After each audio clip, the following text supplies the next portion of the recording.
เอานิโทนี่พามาเดินงาน China International Petroleum and Petrochemical Equipment Technology นะครับ และนี่เป็นหนึ่งใน Exhibition ที่เกี่ยวกับปิโตรเคมีที่ใหญ่ที่สุดในโลกแล้วนะครับมีเวลาเดิน 2 วันไปดูว่าเดินทั่วไหม และจะมีบูธอะไรน่าสนใจบ้างเดี๋ยวไปรับชมกัน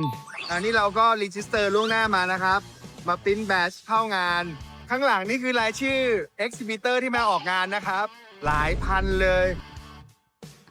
เยอะมากเดี๋ยวเราเดินฮอ E3 ดูก่อนนะครับ มีอยู่ทั้งหมดเกือบ10ฮอนะครับ นี่เห็นไหมเนี่ยหัวเจาะเลย เอาไว้เจาะแก๊สธรรมชาติเจาะน้ำมันนะ นี่ดูบิดโอ้โห ใหญ่โตมโหฬาร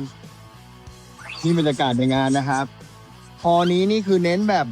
อุปกรณ์ขุดเจาะน้ำมันโดยเฉพาะเลยนะครับ เป็นพวกหัวสว่านเจาะแกนเจาะเกินบียอนสโคปตัวนี้ไปเยอะเลยนะครับเดี๋ยวเราเดินทั่วๆนะ ดูบรรยากาศก่อนมีเวลา2 วันไม่ต้องรีบเพราะมันใหญ่มาก